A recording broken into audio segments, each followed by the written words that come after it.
Alors nous sommes donc arrivés Daf Kafbet de Moed Khatan, donc Moed Khatan Kafbet, nous sommes à la ligne 11 pour le mardi 7 Elul. Mardi 7 Elul. Rabbi Shimon Omer, on a vu tout, donc dans la page précédente hier, Rabbi Shimon disait Afiloba Beyom HaShevi'i Bayom HaShevi'i Memakom Karov Moner Emahen. Vous vous rappelez, on a dit que si un homme il arrive la mahloket, donc d'un endroit proche, dans les 3 jours où la famille elle était déjà, elle a commencé les Shiv'a, les 7 jours, il continue avec eux. Mais s'il arrive d'un endroit lointain, il doit compter 7 jours, donc tout seul. Rabbi Shimon lui dit non, même s'il arrive le 7e jour. Il arrive le 7e jour, eh bien, il finit avec eux. C'est-à-dire, il fait même pas un jour. Même encore cadre, bien sûr. Amar Rabbi Yahya ben Gamda. Il a dit Rabbi Yahya ben Gamda, Amar Rabbi Yosef ben Shaoul, Amar Rabbi, donc tout cela au nom de Rabbi, à condition, Sheba Masam Nahamin Nitzo. À condition que quand il est arrivé à la famille, il y avait encore les consolateurs. Parce que n'oublions pas, le 7e jour, on sort du deuil.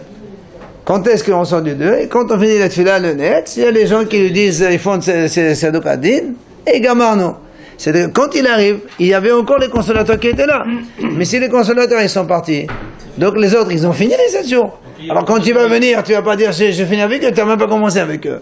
Donc il a dit, quand on a dit que le 7e jour, ça compte, c'est quand le monsieur, il arrive, il y a encore les consolateurs qui ne sont pas encore partis. Il est d'accord avec ça, Rabbi Shimon, ou pas? C'est Rabbi Shimon. Non, Rabbi Shimon, il a dit 7e jour. Il vient, l'autre Rabbi aussi, il explique, Rabbi, au nom de Rabbi, donc il fait la nuance, que quand Rabbi Shimon, il a dit ça, il faut que l'autre soit arrivé, obligatoirement, pendant que les consolateurs se trouvaient encore en bas. Alors, Ba'ir Rav-Anan, question. Il a dit, Rav-Anan, il a dit, imaginons que l'autre, il est arrivé, quand les gens, ils se sont levés pour partir. Ils ne sont pas encore partis, ils se sont levés pour partir. Alors, ça compte comme si, oui ou non? Je sais, vous avez chacun son mot à dire. La Gemara dit, Tiqo, elle dit rien. Ok? Bien. Les amis de Rabbi Abba Barhia, ils ont appris de Rabbi Abba. Umano, c'est qui ces amis-là? C'est Rabbi Zera.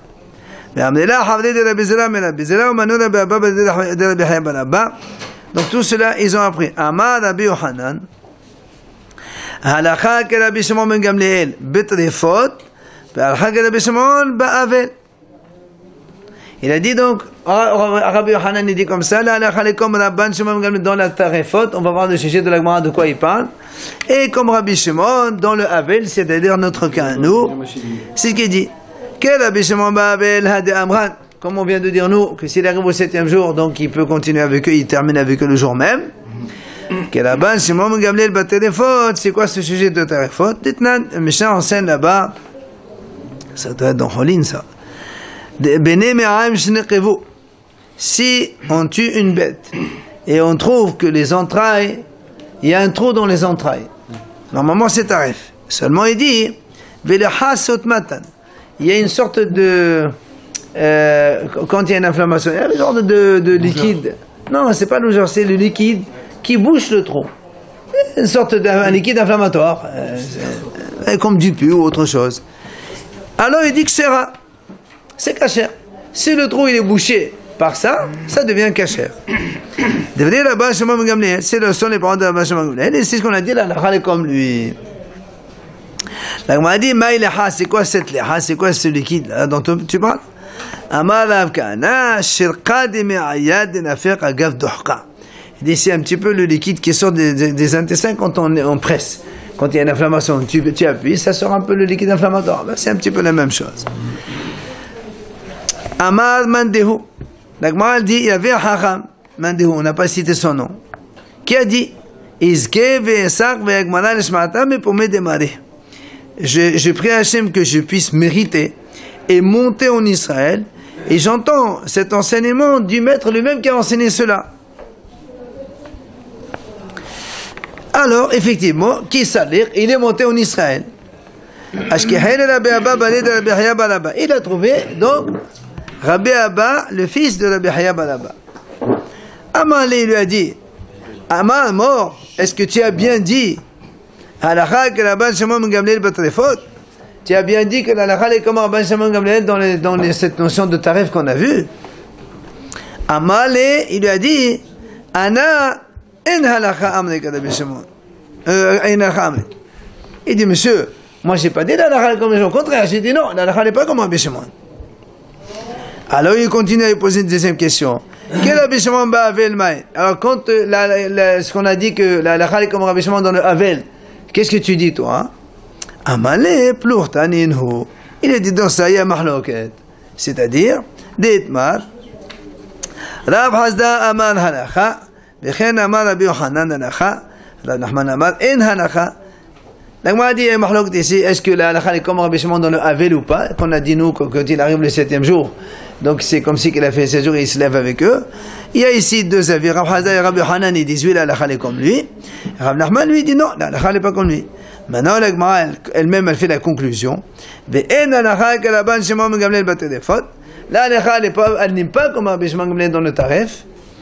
Par contre, comme donc Rabbi Shimon dans l'endeuillé, que s'il arrive le 7e jour, il finit avec eux. Pourquoi?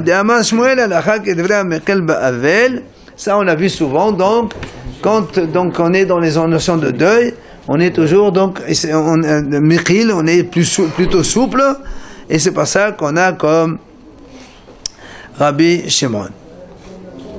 La Gemara passe à un autre sujet maintenant. Al kol hametim kulan matchim et tato harizim meshubah. Al aviv alemo harizim mechone. Il dit la Gemara comme ça, si un homme, surtout les niftarim, matchim et tato, c'est-à-dire il essaie de les enterrer au plus vite, c'est une bonne chose. Par contre, al aviv alemo, s'il fait ça pour son père ou sa mère, ça c'est pas bien. Pourquoi? Parce qu'il doit faire le hespédim nécessaire à ses parents. Il faut qu'il y ait des drachot, il faut qu'il y ait des choses, il faut qu'il y ait...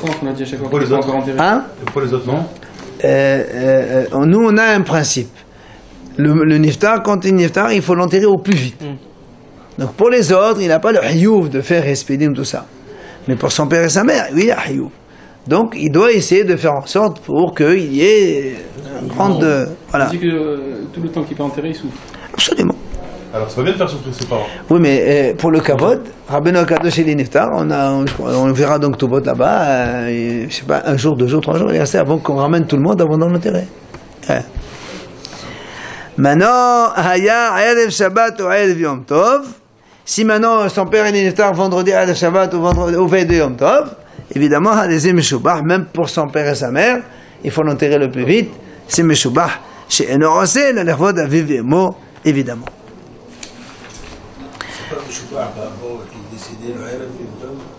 Non, ça c'est autre chose. Voilà. Ça c'est autre chose. Ça c'est Nitzal Mehibut Akev. On dit celui qui décède vendredi, qui est enterré. Voilà. Non, il est neftar et après on. Non, mais s'il est neftar mercredi, tu dis j'attends jusqu'à vendredi pour l'enterrer, ça marche pas. Il faut qu'il soit neftar et qu'on l'enterre le jour même. Hein? Et il est préservé de ce qu'on appelle Hibut Akev. Ça c'est pareil que c'est des sanctions qui sont terribles, que les malachim ils se jettent le mort. Comme comme une ping-pong, balle de ping-pong. Et ça, c'est de grosses souffrances. Ceux qui sont enterrés vendredi après-midi, ils sont dispensés de ça. Ceux qui sont enterrés le vendredi sont dispensés. Ouais. Pardon, monsieur? Ah ben, Le Shabbat, peut-être ne travaille pas. Non, on est avant Shabbat. Allez. Donc on arrive Shabbat et ils ne bossent pas. Mais on est avant Shabbat. Allez, continuons. Al kol hametim kulam, la Gemara dit surtout les autres niftarim. Allez, surtout les autres défunts. Rasa memaet be'esko, rasa eno memaet be'esko. C'est-à-dire, pour les autres niftarim, l'endeuillé, s'il veut, il peut diminuer un peu les affaires, ou il peut ne pas diminuer les affaires. Attention, on ne parle pas de lui-même parce que lui, il n'a pas le temps de travailler de toute façon. Mais s'il a des affaires, il peut ou non pour les choses qui sont permises notamment. Par contre, Al-Aviv Alemo, Memaet, pour son père et sa mère, il est obligé donc de réduire l'intensité donc de son travail. Donc, pendant les 7 jours de deuil. Mais il y a des choses qu'il a le droit de faire. À part s'il travaille avec le funèbre. Al-Kol hametim kulam, troisième idée. La Gemara dit surtout les autres neftarim, rasa holes, rasa eno holes. Al aviv alemo holes. La Gemara dit, vous savez, à l'époque, quand il y avait les neftarim, on se découvrait les épaules. On déchirait jusqu'à découvrir les épaules, ce qu'on appelle holetz ktefo. Alors il dit, pour les autres neftarim, s'il veut, il découvre, s'il veut pas, il ne découvre pas. Pour son père ou sa mère, holetz, il est obligé de découvrir. La Gemara raconte, une fois, il y avait un grand de la génération, son père il est niftar. Donc lui, il est endeuillé. Il voulait faire donc ce qu'on appelle hlitza, c'est-à-dire découvrir son épaule. Seulement, il y avait un autre gdolador, grande génération, un autre grand de la génération à côté de lui. Et quand il a vu que lui, il voulait faire ça, alors il a dit, moi aussi je fais ça. Et alors, du coup, le monsieur qui a perdu son père, pour le kavod de l'autre grand rave, il n'a pas fait. Parce qu'il ne voulait pas que l'autre aussi se découvre l'épaule, c'est pas joli. Un grand de la génération. Donc du coup, lui, il n'a pas fait. Ok? C'est-à-dire que le kavod de ses parents est plus important que le kavod du rave? Au contraire. Le kavod du rave, c'est plus important que le départ. Alors? Oui, kavod du rave, c'est vraiment le kavod de la Torah. Amar Abaye, il a dit à Abaye, Gdol Hador Rabbi, Gdol Hador She'amo Rabbi Yaakov Alaha. Cette histoire-là s'est passée avec Rabbeinu Kadosh, Rabbi, qui a perdu son père. Et donc il voulait faire la Halitza. Donc Halitza c'était faux. Et comme avec lui il y avait Rabbi Yaakov Alaha qui était un autre grand de la génération, et que lui aussi il voulait faire, si Rabbi il fait, lui il fait. Du coup Rabbi il n'a pas fait. Ça c'est une version. Mais Kadéamne, il y en a qui disent qu'il est le contraire. Gdolador Rabbi Yaakov Alaha, Gdolador She'amo Rabbi. Le Gdolador, celui qui a perdu un de sa famille, c'est son père. Donc c'est Rabbi Yaakov Alaha. Il voulait donc faire cette Halitza. Et avec Rabbi, il a dit, si tu fais, moi aussi je fais. Et pour éviter que Rabbi ne fasse, lui aussi il n'a pas fait. Ça, c'est les deux versions contraires que la Gemara ramène. Maintenant, la Gemara explique. Enfin, elle pose une question. La Gemara dit, la deuxième version, quand on dit que celui qui a perdu son père, c'est Rabbi Yaakov. Le deuxième Gdolador, c'est Rabbeinu Kadosh. Je comprends que Rabbi Yaakov, il n'a pas fait... Donc déchirer, voilà, pour respect kavod à Rabbeinu Kadosh, comme ça lui aussi il ne découvre pas son épaule. Et là, les mains de Amad Rabbi Yaakov Alaha, Amen Emna V'Lachalas, Hadash Barnes, c'est Hava, V'Kolam Memhavli Mahlas. Mais celui qui a dit, c'est Rabbeinu Kadosh qui a perdu son père. Et Rabbi Yaakov il voulait aussi. Et Rabbi il a évité pour que lui ne fasse pas. Et comment il ne fasse pas? Si le père de Rabbi Niftar, c'est qui le père de Rabbi? C'est Rabbi Shimon ben Gamliel. C'était le prince de l'époque. Quand le prince il décède, c'est tous les juifs qui font un Hanitza. Donc lui aussi devait le faire. Pourquoi Rabbi il a fait ça? C'est une bonne question. Une autre idée. Surtout les autres défunts, donc on y a des niftarim, mais ça s'appelle Hal Soshim Yom. Donc on coupe les cheveux après 30 jours, après le mois, comme tout le monde le sait.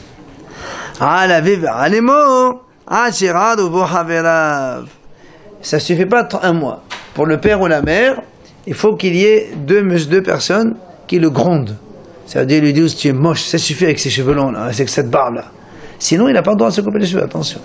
Pour le père et la mère, même s'il passe 3 mois, tant qu'il n'y a personne qui lui fait cette garara, on appelle ça, il ne peut pas se couper les cheveux. Et maintenant pareil? Même aujourd'hui, oui, aujourd'hui. Oui. C'est quoi cette... Oui, on le fait ici. C'est quoi cette... Garara, il faut gronder. Il dit arrête, c'est moche. Pas de couper les cheveux, c'est trop long. C'est ça, une façon de gronder. Parce que sinon, il n'a pas le droit de couper les cheveux. Le lendemain du mois. Le lendemain du mois, quand il fait le mois, il fait la saouda. Le lendemain, on sait qu'il a fini le mois. Alors après la tefila, on lui dit monsieur. Voilà. Autre chose. Al kol hametim kulam nechnas levet hasimcha le'achaz 30 yom. Pour les autres niftarim, un homme il peut aller dans une maison de joie si on l'invite à une festivité. Après 30 jours, il peut y aller. Pour son frère, sa soeur, tout ça, 30 jours c'est bon. Pour son père ou sa mère, c'est 12 mois. Il n'a pas le droit d'aller dans aucune festivité avant donc l'année, la fin de l'année. Ben n'importe. Mariage, bar mitzvah, enfin, là on t'invite où il y a de la musique. Ou même quand on t'invite dans une festivité, n'importe. Si vous date de joie, si c'est qu'une mitzvah, par exemple, Brit Mila, tu vas, tu assistes, tu t'en vas. Après, tu vas, tu assistes au Pédoni, tu t'en vas. Mais tu restes pas pour la Séouda. Les gens ils chantent pourtant. Les piyoutim par la bouche, c'est pas grave. Mais il ne doit pas rester. On reste pas dans la Séouda Non. même s'il n'y a pas de musique. Non. Pendant l'année, non, ouais. Même si son fils. Non. Quand c'est la famille, c'est différent. Quand tu es proche, la famille proche, c'est différent. Tu peux rester à la Séouda où il n'y a pas de musique. Le mariage de son fils par exemple, c'est ça que vous voulez dire? Voilà. Alors Eh ben, il va, mais en général, ce qu'ils font, c'est... Non, non, en général, soit il fait serveur, il sert Zarmaki, ou soit on lui met une salle à côté, et il se met à côté, mais bon, c'est des cas un peu... Tiré, parce qu'on écoute la musique. Hein. Oui, mais bon. Amar Rabba Baba Hana ou Simhat Meri'ot. Rabba Baba Hana, il dit ce qu'on a autorisé, qu'on a dit Simha, c'est uniquement Simhat Meri'ot. C'est-à-dire, quand des amis se rencontrent entre eux, il peut aller après un mois, il n'y a pas de problème. Mais ça veut dire que si c'est des mariages ou des grosses festivités comme ça, c'est non. Alors, moi, il objecte. Ou Simha ou Meri'ot Shoshim Yom. Comment tu dis? Non, voilà, il y a marqué ou Simha ou Meri'ot. Marqué Simha et Meri'ot, deux choses différentes. Et en plus, Shoshim Yom.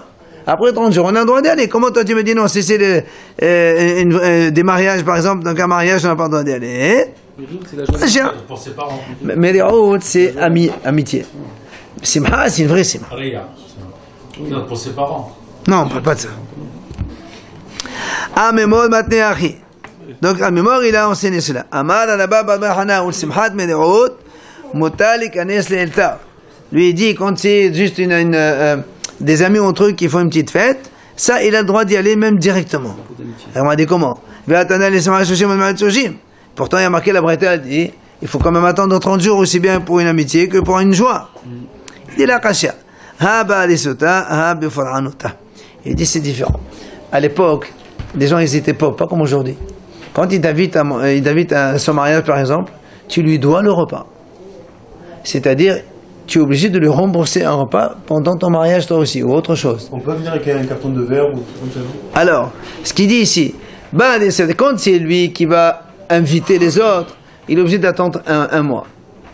Mais quand son ami par exemple il se remarie, et il l'a invité. Alors maintenant, c'est à lui de rembourser. Là, il peut y aller même si c'est pas 30 jours. Parce que c'est pour rembourser une dette qu'il avait. Là, il doit y aller. Même s'il a perdu son père et sa mère. Oui. Hein? Même s'il y a la musique et tout. Oui, oui. Il va manger. Ah, aujourd'hui? Non, aujourd'hui, ça c'est plus ça. Avant, ils allaient au Bédine pour ça. Ils allaient au tribunal. Je l'ai invité, je lui paye un repas, il me donne un repas. Ah, ça, non, c'était la pauvreté. Bon, aujourd'hui, ça se plaît. Allez, on continue. Pour tous les autres niftarim, quand on fait la kriya, on déchire tefa, c'est-à-dire donc 10 cm, 8 cm. Al aviv al emo, al shiralet lebo. Pour son père ou sa mère, jusqu'à ce qu'il découvre son cœur. C'est-à-dire, il faut donc arriver jusqu'à son cœur. Amar Rabbi Abaou, me'ekra, d'où tu apprends qu'il faut déchirer donc 8 cm, 10 cm tefa. Il dit, parce que nous on a vu dans David Ameler, c'est marqué Hazer David Bevrada Vavayekraim. David il a attrapé ses vêtements et les a déchirés. Quand on attrape, pour attraper, tu es obligé d'attraper avec une main et la main c'est tefah minimum. Ve'en ahiza pahot men tefah, donc c'est ce que nous dit l'Agma. Al kolamitim kulam l'Agma donc a dit autre chose. Pour les autres miniftarim, afilu lavush asara hanukim meno qada ila alion. Même si le monsieur il a plusieurs habits, tricot, chemise, tricot et je sais pas quoi encore, il ne déchire que l'habit le plus superficiel, voilà, le plus apparent. Par contre, al aviv al emo qadaya et kulat. Pour son père ou sa mère, il déchire tous les habits jusqu'à ce qu'il arrive à son cœur. Petite katane aussi. Même tête katane. Non, tête katane on déchire pas. Non, c'est pas. Aujourd'hui, On va faire. aujourd'hui, alors. Après, c'est comme ça. En général, aujourd'hui, ils ont non, ils font un seul, ils déchirent un Un seul. tricot de peau, par exemple, admettons. En hiver. Je sais pas. Si, Hein? Non, ici, on déchire pas, ça c'est sûr. non, mais il y en a qui n'ont pas ça. Il dit par contre s'il a quelqu'un un truc sur les cheveux la chachia par exemple, ça on ne déchire pas. la même chose, l'homme ou la femme séparés. Seulement, Rabbi Shimon ben Elazar Omer, il a dit Rabbi Shimon ben Elazar, Isha, comment la femme, si elle fait une qira'a, elle va se découvrir, on va voir donc des choses, c'est pas beau. Comment elle fait? Aïcha, elle commence d'abord à déchirer l'habit intérieur, par exemple un tricot. Après, elle retourne le tricot. Du coup, la déchirure, elle se tourne en arrière, et en haut, maintenant c'est net. Après, elle déchire la chemise dessus. Et donc, quand on déchire la chemise, en dessous, il y a un tricot entier. Donc, on ne voit pas la nudité de la femme. Hein? Elle fait ça chez elle. Ça fait où elle veut, elle fait, mais c'est pas un problème ça. Oui, elle fait ça. Ah, bien sûr. Non, non, la femme, elle fait la qira'a. Ils disent vous faites chez vous. Ils leur disent vous faites chez vous. Non, non, ils font la qira'a de façon discrète, pas devant les hommes. Ils font la qira'a, évidemment, ils ne vont pas faire devant les hommes, non. Allez. C'est ce qu'on a dit. Donc, continuons.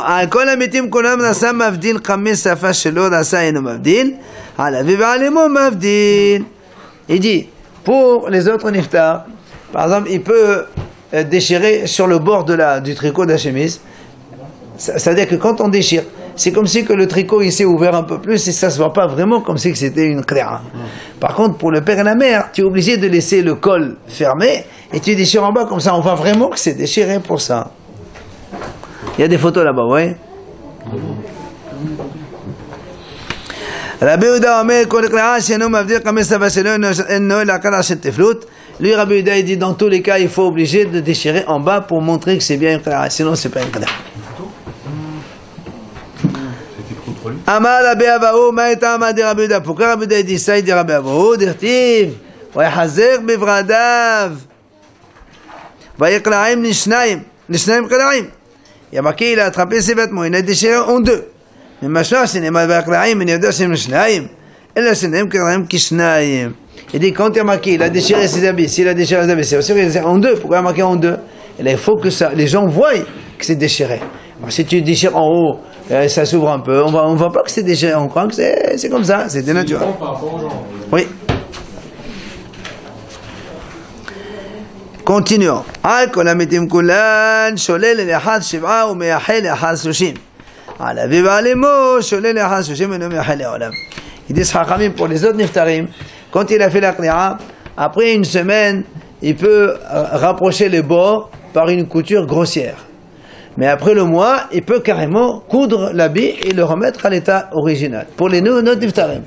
Par contre, pour son père, sa mère, après le mois, il peut faire un rattrapage grossier, mais il ne pourra jamais reprendre une couture donc normale pour l'habit qu'il a porté. Il le jette, quoi. Il le jette pas, il le garde comme ça. Aujourd'hui, on jette parce qu'on est riche. Mais à l'époque, ils n'étaient pas riches. Un habit, c'est un habit. Il dit, la femme, par contre, elle reprend tout de suite la couture pour le kavod, comme ça, on ne voit pas.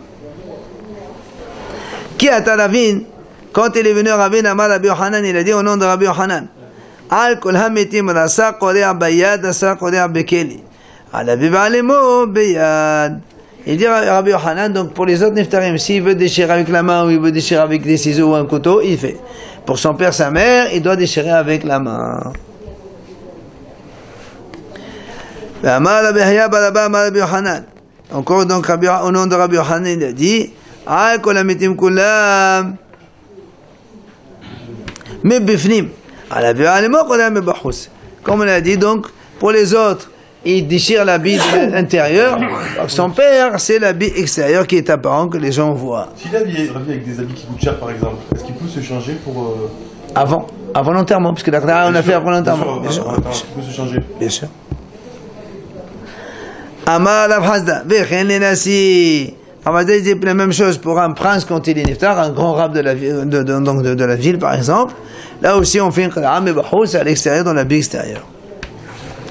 Alors, mettez, Vilagma object.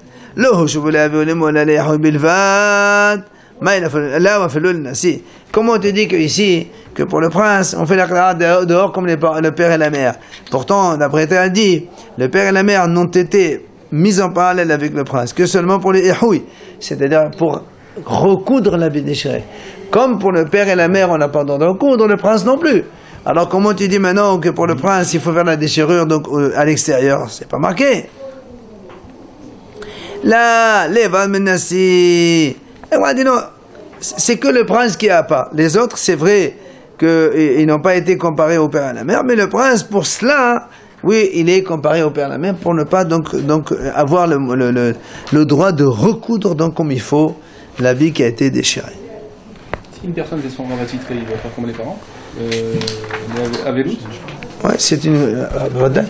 Non, il fait Avelout 7 jours de. Non, il fait Khla, il fait pas Avelout. Nesea Shachif. La Gemara raconte il y avait un prince, donc un grand rave qui est niftar. Amal et Rav Hazda, les Rav Hanan Badaba, il y a une correction, donc un autre, Amal Badaba, mais un autre. Donc Rav Hazda, il a dit à un rave, il a dit Café Asita, Vekomala, Be'achwekla le Alma. Il dit mets-toi sur une sorte d'estrade et tu déchires, tu montres à tout le monde qu'on doit déchirer parce que le prince de la ville il est niftar, le rave, le grand rave. Il dit al-Hacham Holes Me'amin, al-Abedin Mesimol, al-Nasi Mekan ou Mekan. Il dit pour un Hacham, on fait Holetz Me'amin, on découvre donc l'épaule droite. Pour Abedin, c'est celle de gauche. Pour un prince, on découvre les deux côtés. Tano Rabbanan Hachamim enseigne. Hacham Shemet Bet Midashu Batel. Quand un Hacham il est niftar, ses propres élèves, évidemment, ils arrêtent d'étudier pour aller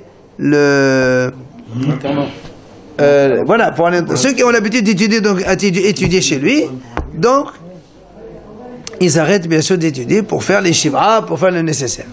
Ils font les shivra, non, pour faire les shivra, ça va faire les hispidim et tout ça. Ah, d'accord.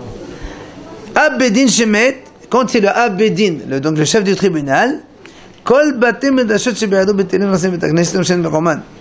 Tous les bêtes midrash de la ville, ils arrêtent d'étudier, ils vont tous à la synagogue pour faire le respect, et en plus il dit, dans la synagogue ils doivent changer d'endroit, ils ne doivent pas se mettre chacun à sa place habituelle. Ha-Yoshem Basafon, Yoshem Badarom, Ha-Yoshem Badarom, Yoshem Basafon.